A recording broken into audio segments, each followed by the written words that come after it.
හරි. අපි කතා කරන්නේ මොකද්ද මේ HTML කියන්නේ ගැන.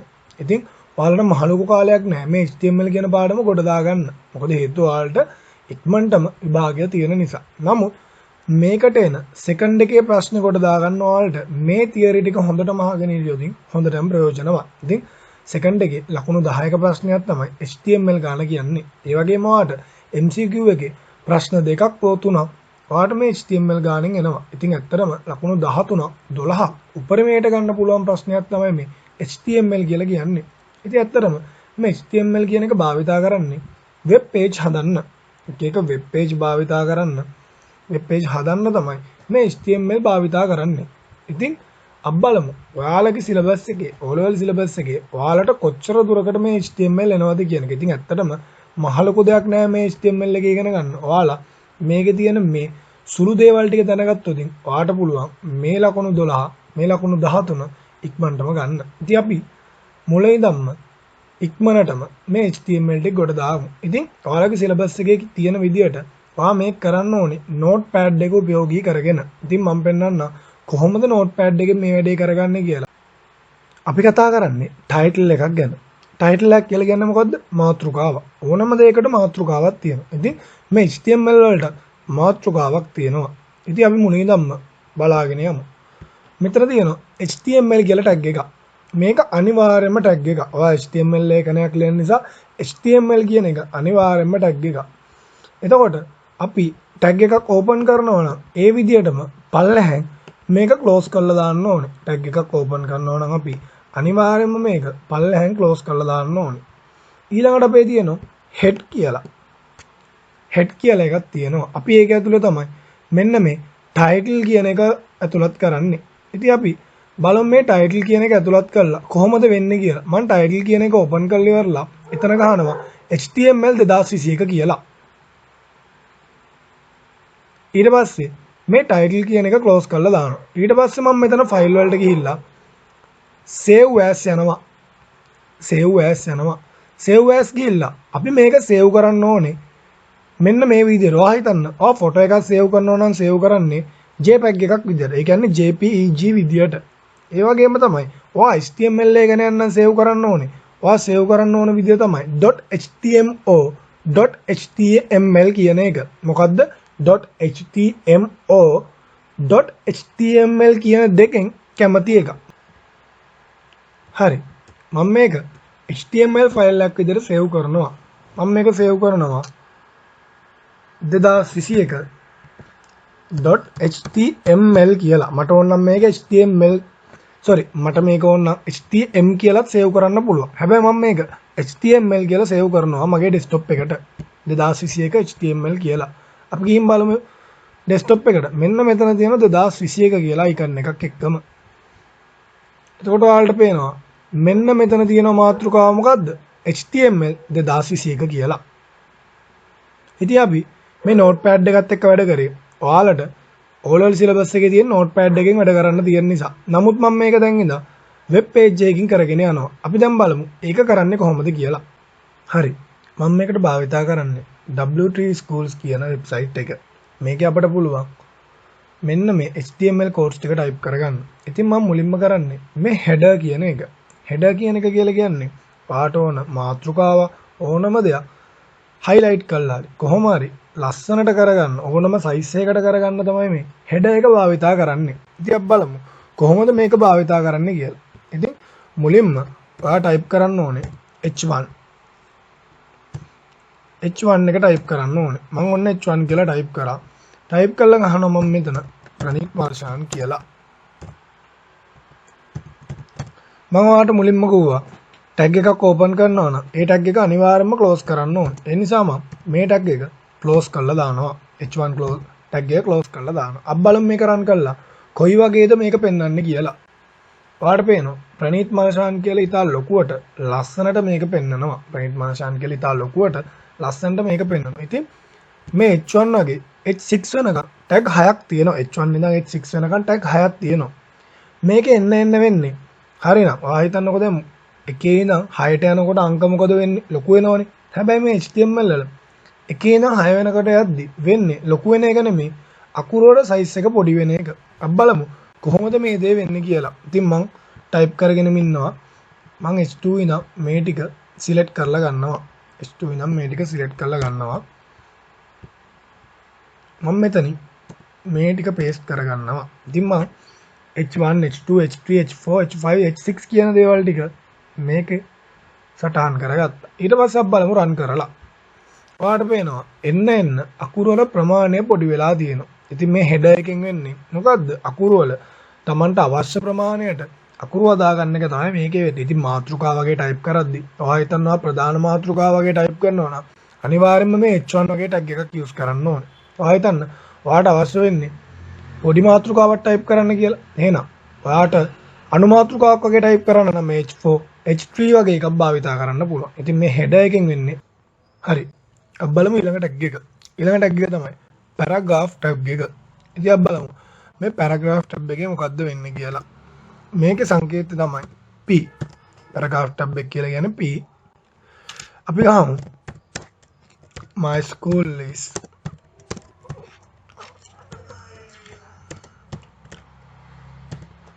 ධර්මාශෝක කොලෙජ් කියලා. මම මේක ක්ලෝස් කරනවා.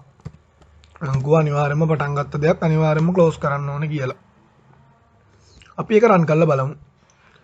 ඔයාලට පේනවා my school is Dharmashoka college කියලා රන් වෙලා තියෙනවා. අපි තව එකක් ගහලා බලමු. අපි ගහමු Sri Lanka is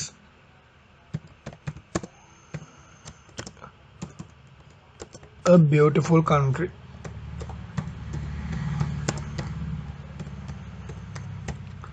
මම ඒකත් ක්ලෝස් කරලා දානවා.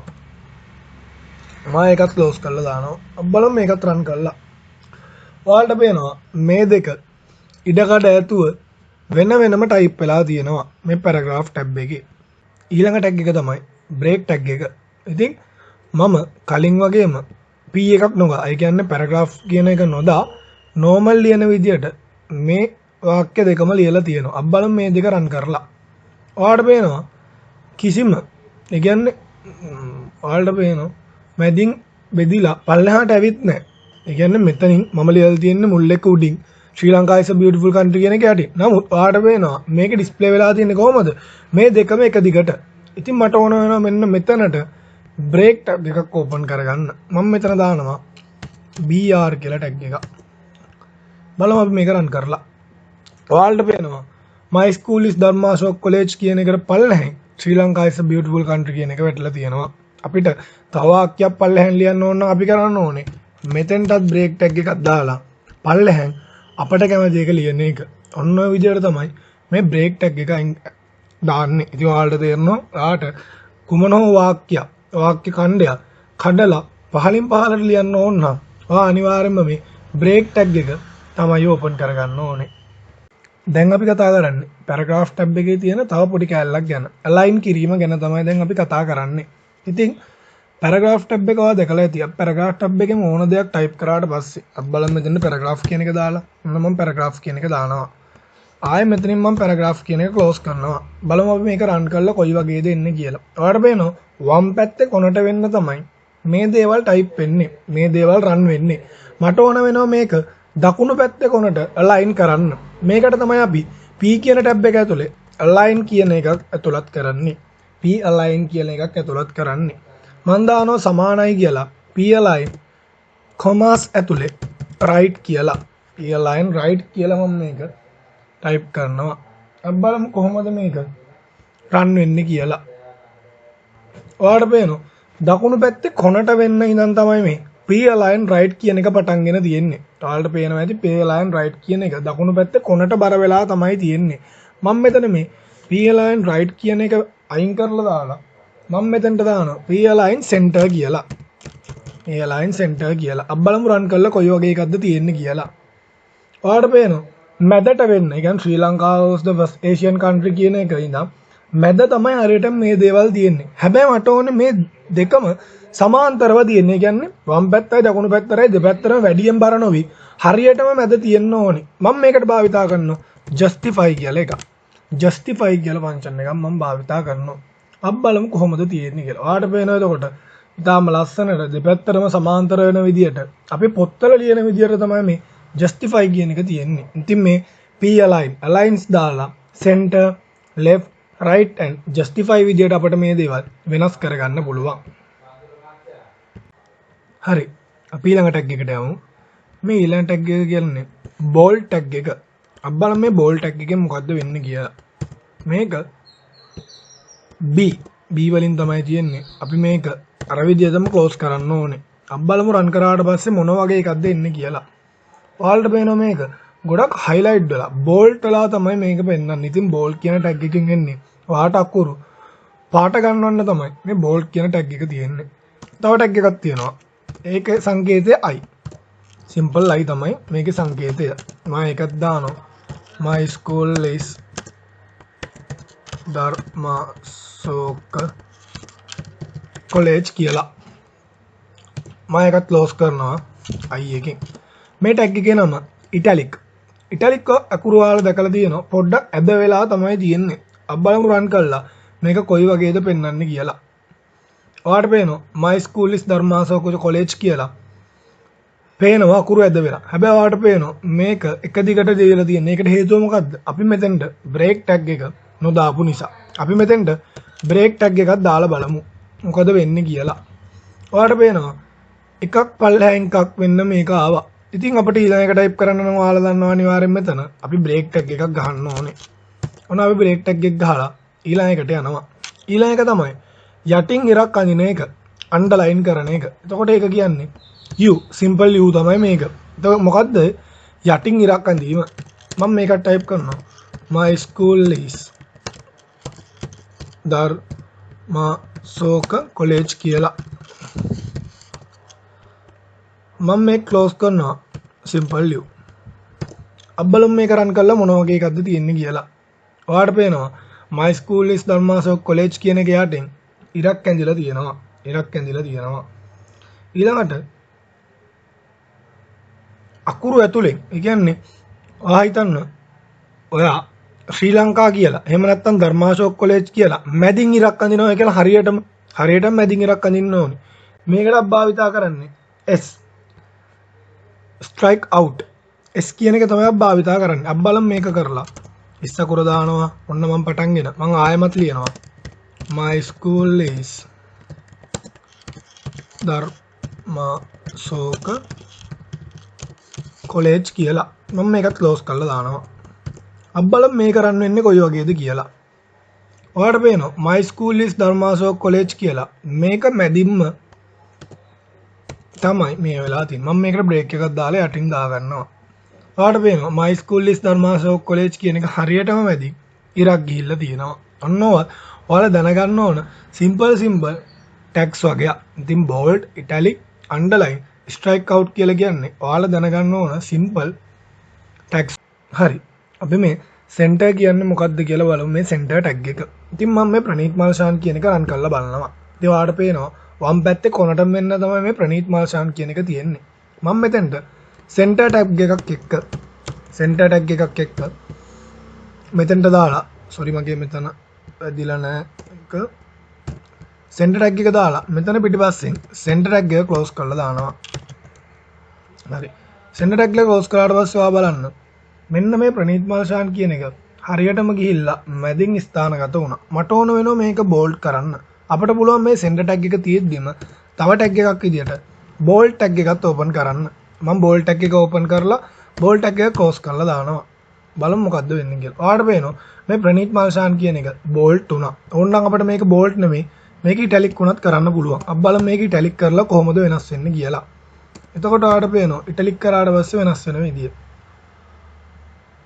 ඔයාලට පේනවා මේ ප්‍රනීත් මල්ෂාන් කියන එක ඇදේට italic විදියට ලියවුණා. ඉතින් මේ center එකෙන් වෙන්නේ ඔයාලට වචනයක් හෝ ඡේදයක් හෝ ඕනම දෙයක් center කිරීම සඳහා මේ center tag එක භාවිතා කරන්න පුළුවන්.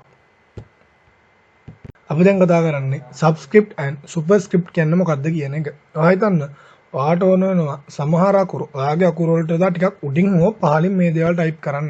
හිතන්න අපට ඕන වෙනවා H2O වගේ එකක් ටයිප් කරගන්න. අපි කොහොමද මේක ටයිප් කරන්නේ?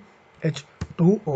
හැබැයි ඔයාට පේනවා මේක රන් වෙන්නේ කොහොමද? ඒ විදියටම නිකන් H20 වගේ. අපට ඕන වෙනවා මේ දෙක පල්ලෙහාට දාගන්න. ඉතින් ඒකට තමයි අපි භාවිතා කරන්නේ subscript කියන එක. sub. අපි මෙතනින් එකක් දාලා මේ දෙකට පල්ලෙහා මේ subscript කියන එක වහලා දානවා. අපි බලමු මේක රන් කරලා. ඔයාලට පේනවා මේ දෙක පල්ලෙහාට වෙන්න වැඩ කරනවා. ඔන්න ඕකට තමයි subscript කියලා කියන්නේ. හරි. දැන් බලමු මොකද්ද මේ superscript කියන්නේ කියලා. ඔයා හිතන්න ඔයාලට ඕනේ දෙකේ වර්ගය ටයිප් කරන්න. එහෙම නැත්නම් දෙකේ ඝනය වගේ එකක් ටයිප් කරන්න කියලා. කොහොමද අපි මේ දේ කරන්නේ? අපිට වෙනවා නිකන් මේ 2 දැම්මොත් එන්නේ කීයද? 22 විදියට තමයි මේක අවුට්පුට් එක වෙන්නේ. අපි මෙතන බ්‍රේක් එකක් දාමු. අපි මෙතන බ්‍රේක් එකක් දැම්මට පස්සේ ඔයාලට පේනවා 22 විදියට තමයි මේක ටයිප් වෙන්නේ. අපිට මේ දෙක උඩට ගන්න ඕනේ. අපි බලමු කොහොමද උඩට ගන්න කියලා. අපි මෙතනට දානවා superscript tab එක. බලමු අපි superscript tab එක දැම්මට පස්සේ මොකද්ද වෙන්නේ කියලා. මම මේක මෙතනින් close කරලා දානවා superscript කියන එක. බලමු අපි run කරලා. ඔයාලට පේනවා දෙකේ දෙක විදියට මේක වෙනස් වෙලා තියෙනවා. අපි මෙතන 3 දාලා බලමු ඝනයක් කරලා. මේ ඝනයක් කරාට පස්සේ බලමු වෙනස් වෙන විදිය. දෙකේ 3 විදියට මේකේ output එක එනවා. මේ තමයි subscript and superscript කියලා කියන්නේ. එතකොට මේ විදියට තමයි මේ දෙකේ tabs ලියවෙන්නේ. හරි. මම කතා කරන්න හදන්නේ කොහොමද image එකක් add කරගන්නේ කියලා. අපි මේ body කියන එක ඇතුලෙන් දානවා img src simple ගහන්නේ img src වත් image source කියන එක තමයි මේකේ තියෙන්නේ. ඉතින් ඔයා මේ html ෆයිල් එකකට වෙබ් පේජ් එකකට image එකක් add කරනවා නම් ඔයා මේ ෆයිල් එක සේව් කරන තැන ඔයා හිතනවා C එකේ කියලා සේව් කරන්න. එහෙම නැත්නම් D එකේ නැත්නම් desktop එකේ කියලා. මේ desktop එකේ නැත්නම් C එකේ ඔයා මේ ෆයිල් එක සේව් කරන තැනම තමයි ඔයාගේ මේ ෆොටෝ එක තියෙන්න ඕනේ. ඉතින් මම මේක desktop එකට සේව් කරන නිසා මම මේ ෆොටෝ එක desktop එකේ තියාගෙන සමාන ලකුණු දීලා ඩබල් කොමා දාලා මම මේ ෆොටෝ එකේ නම ගන්නවා. මම මෙන්න මේ ෆොටෝ එක තමයි ගන්න හදන්නේ මගේ වෙබ් පේජ් එකට. මම මේක රීනේම් කරලා මම මේක කොපි කරගන්නවා. කොපි කරගෙන ඉවරලා මම මේක මෙතෙන්ට පේස්ට් කරගන්නවා. sorry මේක නෙමෙයි notepad එකට. notepad එකට පේස්ට් කරගන්නවා. දැන් what is html කියන එක තිබිලා මම මේක jpg එකක් විදියට තමයි දෙන්නේ. හොඳට බලාගෙන ඉන්න. ඊට පස්සේ මට ඕන වෙනවා මේක දැන් source කියන දේ හරි. ඒ කියන්නේ මේක දෙන්නේ desktop එකේ මෙන්න මේ ෆොටෝ එක. ඔයා හිතන්න හදිස්සිය හරි අපිට මේ අකුරක් වැරදිලා. එහෙම නැත්තම් අකුරක් නැති වෙලා අපේ මේ ෆොටෝ එක පේන්නේ නැතු යනවා. එතකොට ඒ කැතයින වෙබ් පේජ් එකට අපිට පුළුවන් හදිස්සියව මේ ෆොටෝ එක පේන්නේ නැති වෙලාවකට මෙන්න මේ alt alternative කියන එක දෙන්න. අපි බලමු මොකද්ද මේකෙන් වෙන්නේ කියලා. මේකත් සමාන කරලා මම දෙනවා html කියලා මේ ටැබ් එක ක්ලෝස් කරනවා. අපි බලමු මේක සේව් කරලා. මම කො html ෆයිල් එකක් සේව් කරද්දි .html විදියට සේව් කරන්න ඕනේ කියලා. මම html එක දුන්නොතින් පැටලෙනවා. මම image.htm විදියට මේක desktop එකට සේව් කරනවා. හරි. මම දැන් මේක සේව් කරලා ඉවරයි. මෙන්න තියෙනවා අපි සේව් කරපු ෆයිල් එක. අපි බලමු ඕපන් කරලා. ඔයාලට පේනවා වෙබ් පේජ් එකේ what is html කියලා මම දාපු image එක ඒ විදිහටම තියෙනවා. අපි බලමු මෙතන පොඩ්ඩක් වෙනස් කරලා. අපි මේ what is කියන එකේ is එක අයින් කරලා දාමු. i එක තියලා s එක විතරක් තියලා සේව් කරලා බලමු. මම මේක සේව් කරනවා image1.htm විදියට. බලමු අපි සේව් කරලා කොහොමද වෙන්නේ කියලා. මෙන්න ඇවිල්ලා තියෙනවා මේක. ඔයාලට පේනවා ෆොටෝ එක වැරදි. ඒ කියන්නේ අපි අතුලත් කරපු ඩීටේල්ස් වැරදි නිසා ෆොටෝ එක වෙනුවට අපි දාලා තිබ්බ මේ html කියන එක alternative එක ඇවිල්ලා තියෙනවා. මෙතෙන්ට අපි වෙන එකක් දැම්මම ඒක තමයි මෙතන ඇවිල්ලා තියෙන්නේ. ඉතින් අපිට තාම පුළුවන් මේකට බෝඩර් එකක් ඇඩ් කරන්න, ඊට පස්සේ දිග පළල වෙනස් කරන්න, ඔය වගේ ගොඩාක් දේවල් මේ image source කියන එක ඇතුලේ ඔයාලට වෙනස් කරගන්න පුළුවන්. ඉතින් ඔයා paper එකේ ෆොටෝ එකක් තියෙන තැනක් තියෙනවා නම්, image එකක් තියෙන තැනක් තියෙනවා නම් ඔයාට අනිවාර්යයෙන්ම ඇඩ් කරන්න ඕන tag එක තමයි img src කියන මෙන්න මේ tag එක. ඉතින් ඔයා හිතන්න ඒ ෆොටෝ එකක් නැතුව නිකන් නම විතරක් තියෙනවා නම් මොකද්ද? alternative එකවත් alt කියන tag එක තමයි ඔයා ඇතුළත් කරන්න ඕනේ. ඉතින් මම හිතනවා ඔයාට මේ image source කියන එක ගැන idea එකක් දැන් තියෙනවා වෙන්න ඇති. දැන් අපි කතා කරන්නේ කොහොමද ඔයාගේ වෙබ් පේජ් එකකට link එකක් add කරගන්නේ කියලා. hyperlink එකක්. ඔයා හිතන්න ඔයාගේ වෙබ් පේජ් එකකින් දෙද්දි තව වෙබ් පේජ් එකකට ඇක්සස් වෙන්න ඕන වෙලා තියෙනවා. ඒ නිසා ඔයාලට පුළුවන් ඔයාගේ වෙබ් පේජ් එකට වෙබ් පේජ් එක ඇඩ්‍රස් එකක් ඇඩ් කරන්න. ඉතින් මේක කරන්නවා මෙන්න මේ විදියට ටැග් එකක් ඕපන් කරන්න මේ වලින් සංකේතවත් වෙන්නේ ඇන්කර් කියන එක. ඊළඟට href කියන එකක් තියෙනවා. ඉතින් ඔයාලට දැන් මේක ගැන වැඩිදුර ඉගෙන ගන්න කාලයක් නැහැ. ඒ නිසා මතක තියාගන්න. ඔයා හයිපර්ලින්ක් එකක් හෝ ලින්ක් එකක් ඇඩ් කරනවා නම් href තමයි ඔයාගේ ටැග් එක වෙන්නේ. ඊට පස්සේ මම href සමාන කරනවා.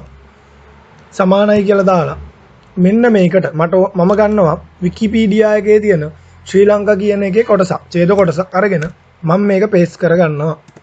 අරගෙන ඉවරලා හොඳට බලාගෙන ඉන්න. දැන් මම මේ ලින්ක් එක කොපි කරගෙන තියෙන්නේ. ඊට පස්සේ මට ඕන වෙනවා ඔයාලගේ වෙබ් පේජ් එකේ ඩිස්ප්ලේ වෙන විදිය දාන්න. මම මෙතන ශ්‍රී ලංකා කියලා දානවා.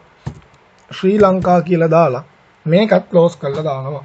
ශ්‍රී ලංකා කියලා දාලා මේකත් ක්ලෝස් කරලා දානවා. අබ්බලම් මේක රන් කරලා ඔයාලට පේනවා මේක ශ්‍රී ලංකා විදියට ඩිස්ප්ලේ වෙනවා. අබ්බලම් මේක ක්ලික් කරලා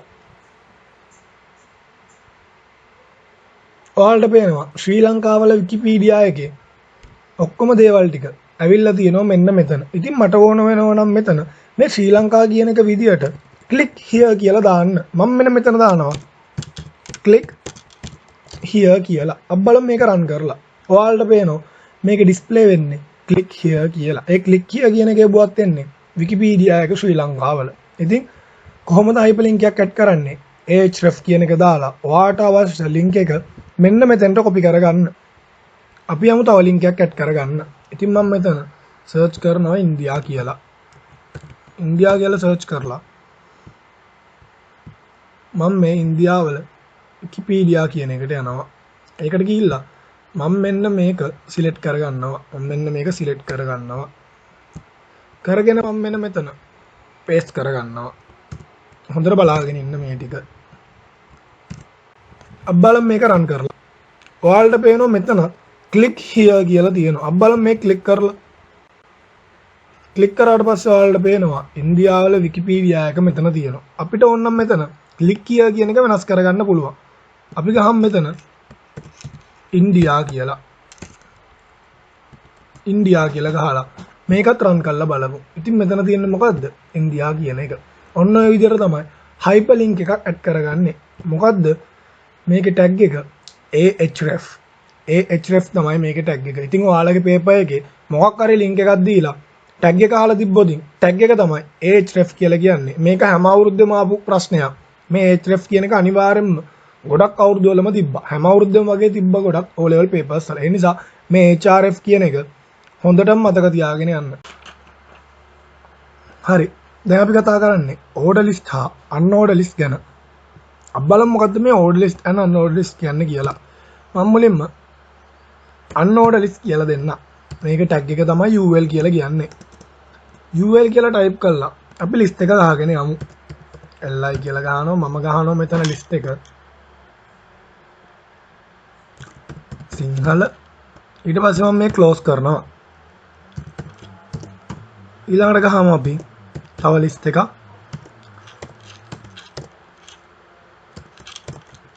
tamil. මම මේකත් close කරලා දානවා. ඊට පස්සේ මම ගහනවා list එකක්. maths. මම මේකත් close කරලා දානවා. අවසානයේට මම මේ ul කියන tag එකත් close කරලා දානවා. unorder list කියන tag එකත් close කරලා දානවා. ඉතින් අපි බලමු කොහොමද මේකේ output එක එන්නේ කියලා run කරාට පස්සේ. ඔයාලට පේනවා සිංහල tamil maths කියලා dot 3ක් තමයි මේ unorder list වලට එන්නේ. ඒ කියන්නේ සංඛ්‍යාත්මක නොවන දේවල්. අපිට පුළුවන් ඕනනම් dot ගන්න, තරු ගන්න ඕනම දෙයක් මේ unorder list වලට ඇතුළත් කරන්න පුළුවන්. එතකොට ඔයාලගේ paper එකේ මේ වගේ dot අංකයක් නැතුව ඉංග්‍රීසි අකුරක් නැතුව ඔය වගේ දෙයක් නැතුව ලිස්ට් එකක් ඇවිල්ලා තියෙනවා නම් මේ දාලා තියෙන්නේ මොන වගේන්ද? unorder list වලින්. අපි මෙහෙමම කතා කරමු order list කියන්නේ මොකද්ද කියලා. මම මේ ul කියන එක වෙනස් කරනවා order list එකවත් ol වලට. අපි බලමු මේක රන් කරලා.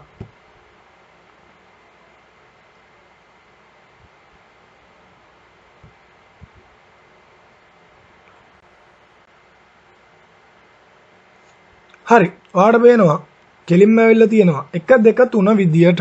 ඒ කියන්නේ ඕඩර් ලිස්ට් එකක් විදියට ආවට පස්සේ මේක එන්නේ මොන වගේන්ද? 1 2 3. ඒ කියන්නේ අංක පිළිවෙලට නම්බර්ස් විදියට තමයි මේක එන්නේ. ඉතින් අපිට ඕන නම් මේ OL එකේ ටයිප් එක වෙනස් කරන්න පුළුවන්. අපි මේ OL ටයිප් කියලා දෙමු. OL ටයිප් කියලා දීලා මම ගහනවා කැපිටල් A කියලා. කැපිටල් A කියලා. අපි බලමු මොන වගේ එකක්ද රන් කරාට පස්සේ ඉන්නේ කියලා. ඔයාලට පේනවා A B C විදියට මේක ඇවිල්ලා තියෙනවා. අපි මෙතන කැපිටල් A එක සිම්පල් A කරලා බලමු. කොහොමද එන්නේ? සිම්පල් A B C විදියට තමයි මේක රන් වෙන්නේ. ඉතින් අන්ෝඩර් ලිස්ට් ඕඩර් ලිස්ට් ගැන ඔයාලට අයිඩියා එකක් එන්නේ නැති. ඉතින් ඕඩර් ලිස්ට් එකක් කියලා කියන්නේ ඔයාලගේ පේපර් එකේ අංක තියෙන ලිස්ට් එකක් තියෙනවා නම් මොකද්ද මේ? ඕඩර් ලිස්ට් එක. එහෙම නැත්නම් ඉංග්‍රීසි අකුරු තියෙන එකක් තියෙනවා නම් මොකද්ද මේ? ඕඩර් ලිස්ට් එක. ඉතින් ඉංග්‍රීසි අකුරුත් නැතුව අංකත් නැතුව රෝම අකුරුත් නැතුව ඔන්න ඔය වගේ නිකන් සංකේත භාවිතා කරලා බෝලාරි තරු ලකුණු හරි ඔන්න ඔය වගේ දේවල් භාවිතා කරලා තියෙනවා නම් ඒ මොකද්ද? අන්ෝඩර් ලිස්ට් එක.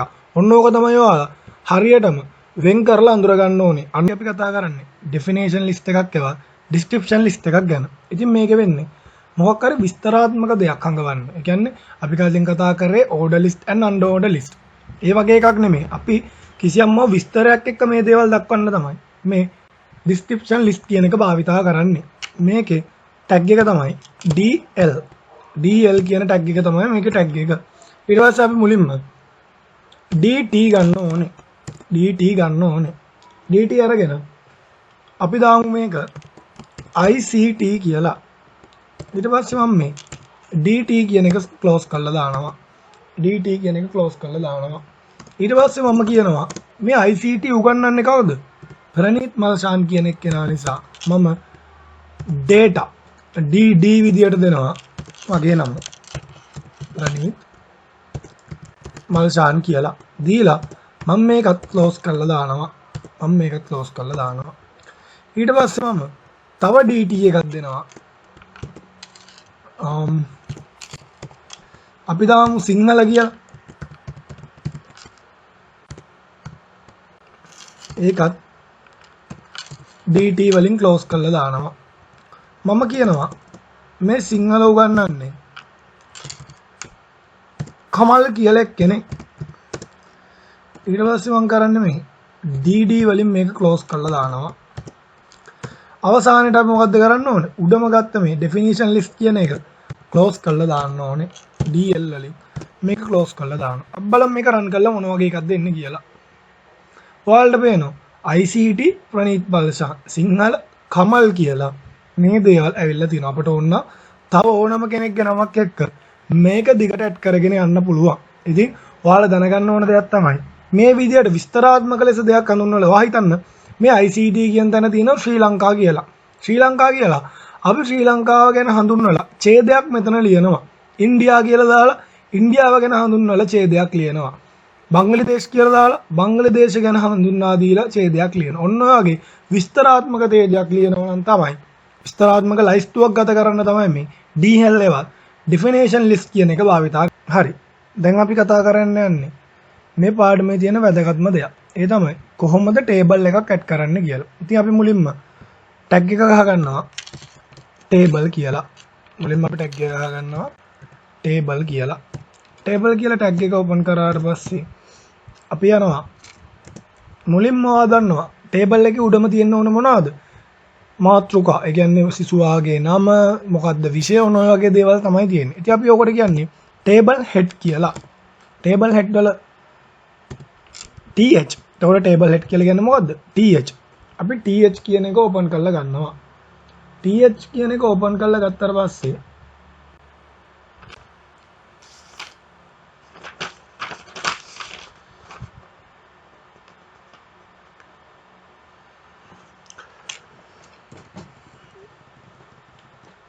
හරි. අවසානට තියෙන වැදගත්ම දේ තමයි මොකද්ද? මේ ටේබල් එකක් ඇඩ් කරන්නේ කොහොමද කියලා. ඉතින් මේක තමයි ටේබල් කියන එක. ටේබල් කියන එක ගත්තට පස්සේ අපි මොන වගේද මේ data ඇතුල් කරන්නේ? රෝ වල. දකුණු පැත්තට තියෙන රෝ වල. ඒ නිසා අපි ටේබල් රෝ ඒවා TR එකක් ඕපන් කරගන්නවා. TR එකක් ඕපන් කරලා ඉවරලා අපි උඩම තියෙන දේවල් වලට මොනවද කියන්නේ? ටේබල් හෙඩ් කියලා. ඒ කියන්නේ සිසුවාගේ නම, මොකද්ද විෂය සිංහලද ගණිතයද ඔන්න ඔය දේවල් කියන්නේ ටේබල් හෙඩ්. ඉතින් අපි වම් පැත්තෙන් ඉඳන් දකුණු පැත්තට ටයිප් කරන් යන්න ඕනේ ටේබල් හෙඩ්ස්. TH කියන එක අරගෙන මම ගහනවා name කියලා. name කියලා ගහලා මම ඒක ක්ලෝස් කරලා දානවා. ටේබල් හෙඩ් එක ක්ලෝස් කරලා දානවා. ඊළඟ එක විදියට මම ගන්නවා ටේබල් හෙඩ් එක සිංහල කියලා. ඒකත් මම ටේබල් හෙඩ් එක ක්ලෝස් කරලා දානවා. ඊළඟ ටේබල් හෙඩ් එක විදියට මම ගන්නවා ඊළඟ ටේබල් හෙඩ් එක විදියට මම ගන්නවා tamil කියලා. ඒකත් මම ක්ලෝස් කරලා දානවා. එතකොට මම ටේබල් හෙඩ් ටික හදාගෙන ඉවරයි. ඊට පස්සේ මම මොනවද හදන්න ඕනේ? ඊට පස්සේ මම හදන්න ඕනේ තමයි ඊළඟ රෝ එකේ සිසුවගේ නම සිංහල වලට ගත්ත ලකුණු සහ දෙමළ වලට ගත්ත ලකුණු. මම ඔන්න ටේබල් රෝ එකක් ආයෙ ක්‍රියේට් කරලා ඊළඟ ඡේද ගන්නවා. ඊළඟ පේලියේ ගන්නවා. Table data. ටේබල් data කියන්නේ මොකද්ද? ටේබල් එකේ අපි ඇතුළත් කරන දත්ත. ඉතින් මුලින්ම තියෙන්නේ නම. නමට මම ගහනවා මගේ නම ප්‍රනීත් කියලා අරගෙන ඒක ක්ලෝස් කරලා දානවා. ඊළඟට මම තව ටේබල් data එකක් විදියට මගේ සිංහල ලකුණු ගාන දානවා. මම දානවා 89යි කියලා. මේක ක්ලෝස් කරලා දානවා ටේබල් data එක. ඊළඟට මම දානවා මගේ tamil වල ලකුණු ටේබල් data එක ඕපන් කරලා මම දානවා 56යි කියලා. 56යි කියලා දාලා මම මේකත් ක්ලෝස් කරලා දානවා. ඊට පස්සේ අපි කරන්න ඕන දෙයක් තමයි ආයෙමත් ටේබල් රෝ එකක් ඕපන් කරන එක. ඔන්න මම තව ටේබල් රෝ එකක් ඕපන් කරනවා. ඒ කියන්නේ තුන්වෙනි ටේබල් රෝ එක තමයි මෙතන. එතකොට අපි තව කරන්න ඕන දෙයක් තමයි මෙතනින් පස්සේ ටේබල් රෝ එක ක්ලෝස් කරලා දාන එක. ඔන්න මම මෙතන ටේබල් රෝ එක ක්ලෝස් කරලා දානවා. හොඳට බලාගෙන ඉන්න පටල ගන්න නැතුව. එතකොට මෙතනත් වෙන්න ඕනේ ටේබල් රෝ එක ක්ලෝස් කරලා දාන එක. මම මෙතනත් ටේබල් රෝ එක ක්ලෝස් කරලා දානවා. දැන් මම මෙතන ආයේ ටේබල් රෝ එකක් ගත්තා. ඊළඟට මම තව සිසුවෙක්ගේ தත්ත්වය ඇතුල් කරනවා. Table data. මම දානවා ඒකට කමල් කියලා. දාලා මේක ක්ලෝස් කරනවා. ඊළඟ එයාගේ සිංහල ලකුණු තමයි. මම දානවා 78යි කියලා. ඔන්න මම ඒකත් ක්ලෝස් කරලා දානවා. ඊළඟ එක තමයි ටේබල් data එක. ඊළඟ ටේබල් data එක විදිහට දාන්න ඕනේ මොනවද? එයාගේ tamil ලකුණු. මම දානවා 76යි කියලා. ඔන්න ඒකත් මම ක්ලෝස් කරලා දානවා. ටේබල් data එක ක්ලෝස් කරලා දානවා. අවසානයේ මොකද්ද කරන්න ඕනේ? මේ ටේබල් රෝ එක ක්ලෝස් කරලා දාන්න ඕනේ. හරි. ඔයාලට තව දෙයක් අමතක නොකර උඩම තියෙන ටේබල් කියන ටැග් එක ක්ලෝස් කරලා දාන්න. මං කිව්වා අනිවාර්යෙන්ම ටැබ් දෙකක් පටන් ගන්නව නම් අවසානයේට අනිවාර්යෙන්ම මේ දේ ක්ලෝස් වෙන්න ඕනේ කියලා. හරි. අබ්බලම් මේක රන් කරලා. ඔයාලට පේනවා ටේබල් එකක් වගේ ඇවිල්ලා තියෙනවා. වගේ කියන්නේ හේතුව මොකද්ද? කිසිම ඉරක් මේකේ නැහැ. ඉතින් අපි මෙන්න මෙතන මේ ටේබල් කියන එකට බෝඩර් එකක් ලබා දෙන්න ඕනේ. බෝඩර් එකක් ලබා දෙන්න ඕනේ. මම බෝඩර් එක ඉක්වල් කරනවා එකට. ඔන්න මම බෝඩර් එක ඉක්වල් කරා එකට. අපි බලමු කොහොමද කියලා එන්නේ දැන්. ඔන්න ඔයාලට පේනවා හරියට ටේබල් එකක් දැන් ඇවිල්ලා තියෙනවා. අපි මෙතන ටේබල් බෝඩ් එක දෙක කරලා බලමුකෝ. ඔයාලට පේනවා ටේබල් බෝඩ් එක ඊට වඩා ලොකු වුණා. මම මේ ටේබල් බෝඩ් එක 5 කරලා බලමු. ඔයාලට පේනවා ටේබල් එකේ බෝඩ් එක ගොඩක් ලොකු වුණා. ඉතින් ওই විදිහට තමයි මේ ටේබල් එකක් ඇඩ් කරගන්නේ. ඉතින් ටේබල් එකක් ඇඩ් කරගනිද්දී ඔයා මතක තියාගන්න ඕන දෙයක් තමයි මුලින්ම තියෙන්නේ මොනවද? ටේබල් එක. ටේබල් එකට අපි බෝඩ් එකක් ඇඩ් කරගන්න පුළුවන්. එහෙම නැත්නම් අපිට මේ ටේබල් එකේ දිගපල්ල වෙනස් කරගන්නත් පුළුවන් මොනවාගෙන්ද? width එකයි height එකයි වගේ දාලා. තව අපිට ඕනනම් පුළුවන් මේ ටේබල් එකේ background color එකක් වෙනස් කරගන්න. ඉතින් background color එක කියලා කියන්නේ මොකද්ද? හිතන්න. ඔයා සුදු කොලයක ලියනවා නම් ඔයාගේ background එක කහ පාට වෙන්න ඕන නම් ඔයා ඒකට තමයි background එක කියලා කියන්නේ. ඉතින් background එකට මේ HTML වලින් දෙන tag එක තමයි BG color කියලා කියන්නේ. BG color කියලා කියන්නේ. දැන් ඔයා බලන්න ඇති මේ color type කරේ කොහොමද කියලා. COLOUR නේද එන්න ඕනේ කියලා. ඉතින් ඒ British English අපි ගොඩක් වෙලාවට භාවිතා කරන්නේ British English. හැබැයි මේ HTML අපි භාවිතා කරන්නේ මොනවා වගේද? ඇමරිකන් ඉංග්‍රීසි වලින්. ඒ නිසා කලර් ලියන්නේ COLOR කියලා. ඉතින් BG කලර් කියන්නේ මොකද්ද? බෑග්ග්‍රවුන්ඩ් කලර් එක. අපි මේ බෑග්ග්‍රවුන්ඩ් කලර් වලට මොකක් හරි එකක් ඇඩ් කරලා බලමු. අපි දාමුකෝ හැමදාම දාන එක රෙඩ් නේ. මොන අපි රෙඩ් දාලා රන් කරලා බලමු. ඔයාලට පේනවා බෑග්ග්‍රවුන්ඩ් එක රතු පාට වෙලා තියෙනවා. ඔයාලට කැමති පාටක් මේකට ඇඩ් කරගන්න පුළුවන්. අපි බලමු yellow දීලා. yellow දීලා කරාට පස්සේ ඔයාලට පේනවා කහ පාටට මේක ඇඩ් වෙලා තියෙනවා. ඉතින් බෑග්ග්‍රවුන්ඩ් එකට කලර් එකක් ලබා දෙන්නත් පුළුවන්. තව අපිට කරන්න පුළුවන් දෙයක් තමයි බෝඩර් එකට කලර් එකක් ලබා දෙන්නත් පුළුවන්. ඒ මොකද්ද? Border colour. ඔය වගේ ගොඩාක් ඔප්ෂන් තියෙනවා මේ දේවල් කරගන්න. ඉතින් ඔය දේවල් තමයි ටේබල් එකක ඔයා ප්‍රධාන වශයෙන්ම දැනගන්න ඕන දේවල් ටික තියෙන්නේ. තව දෙයක් පුළුවන් අපිට මේ ටේබල් එක වම් පැත්තට ඇලවෙලා තියෙන්නේ. මම කිව්වා වම් පැත්ත දකුණු පැත්ත මැදට ගන්න ඒවට මොකද්ද අපි ගන්නෙ? අලයින් කරන්න පුළුවන්. ඉතින් මම මෙතන අලයින් කරනවා සමාන දීලා ඉක්වල් කරලා. දැන් අපේ එක තියෙන්නේ ලෙෆ්ට් පැත්තට බර වෙලා. මට ඕනේ මේක රයිට් පැත්තට බර කරන්න. අපි බලමුකෝ මොකද වෙන්නේ කියලා. ඔයාලට පේනවා කෙලින්ම මේක දකුණු පැත්තට යනවා. අපි බලමු මේක සෙන්ටර් කරලා. සෙන්ටර් කරාට පස්සේ ඔයාලට පේනේවි මේක හරියටම මැද සටහන් වෙන බව. ඉතින් ඔය විදිහට තමයි ටේබල් එකක් ඇඩ් කරන්නේ. මතක තියාගන්නවා ටේබල් එකක් අඳිද්දී අනිවාර්යයෙන්ම ටේබල් එකට බෝඩර් එකක් දෙන්න ඕනේ. කලර් එකක් තියෙනවා නම් BG කලර් වලින් තමයි. ඒ කියන්නේ බෑග්ග්‍රවුන්ඩ් කලර් වලින් තමයි මේක වෙනස් කරන්නේ. වගුවේ සයිස් එක වෙනස් කරන්න ඕන නම් width එකයි height එකයි වෙනස් කරන්න ඕනේ. ඊළඟට ටේබල් එකට data ඇතුළත් කරද්දී මුලින්ම ඇතුළත් කරන්න ඕන මොනවද? row එක කියලා කියන්නේ මෙන්න මේ පැත්තට තියෙන දේවල්. වම් පැත්තේ ඉඳන් දකුණු පැත්තට තියෙන දේවල් තමයි ටේබල් row කියලා කියන්නේ. ඉතින් මුලින්ම ඔයා ටේබල් row එකක් ඕපන් කළා. Table head. ඒ කියන්නේ මොනවද? ටේබල් එකේ මාතෘකා, name, සිංහල, තමිල් වගේ දේවල් ඇතුළත් කරන්න ඕනේ. ඊට පස්සේ මුල්ම ටේබල් row එක තමයි මගේ නම ප්‍රනීත් සිංහල වලට ගත්ත ලකුණු, තමිල් වලට ගත්ත ලකුණු. එක පේලියට තමයි ඔයා කරගෙන යන්න ඕනේ. ඊළඟට කමල් සිංහල වලට ගත්ත ලකුණු, තමිල් වලට ගත්ත ලකුණු අරගෙන ඒ table data table row close කරගෙන අවසානට ටේබල් කියන ටැග් එක ක්ලෝස් කරාට පස්සේ ඔයාගේ මේ ටේබල් කියන දේ හරියනවා. ඉතින් මේ වගේ දේවල් තමයි IT O level paper එකේ එන දේවල් වෙන්නේ. ඉතින් ටේබල් එකක් ඉමේජ් එකක් දාන විදිය, ඊට පස්සේ හයිපර්ලින්ක් එකක් දාන විදිය, ඊළඟට H1 ඉඳන් H6 වෙනකම් ඊළඟට අලයින් කරන දේවල් ඔන්න ඔය වගේ දේවල් තමයි ඔයාලගේ පේපර් එකේ අහන්නේ. ඉතින් ඔයාලට කරගන්න ටයිම් තියෙනවා තාම. ඔයාලා කරලා බැරි ප්‍රශ්නයක් තියෙනවා නම් මගේ නම්බර් එක මම ඩිස්ක්‍රිප්ෂන් එකේ දාන්නම්. මගේ නම්බර් එකට WhatsApp මැසේජ් එකක් දාන්න ඔයාලට බැරි ප්‍රශ්නයක් තියෙනවා නම්. ඔයාලා 2000 HTML පටන් ගත්ත අවුරුද්දේ ඉඳන් මේ වෙනකන් තියෙන ඔක්කොම පාස් පේපර්ස් ටික කරලා විභාගෙට ගියොත් ඔයාලට මේ ලකුණු 10, සෙකන්ඩ් එකේ ලකුණු 10යි, MCQ ලකුණු 2ක් 3ක් වගේ ඔක්කොම ලකුණු 13. ඊටාම ලේසියෙන් ලබා ගන්න පුළුවන්. ඒ නිසා මේ ප්‍රශ්නේ කවුරුත් අතාරින්න එපා. මොනවා හරි ප්‍රශ්නයක් තියෙනවා නම් මට කෝල් එකක් දීලා හරි මැසේජ් එකක් දාලා හරි ඔයාලට තියෙන ප්‍රශ්නේ අහගන්න පුළුවන්.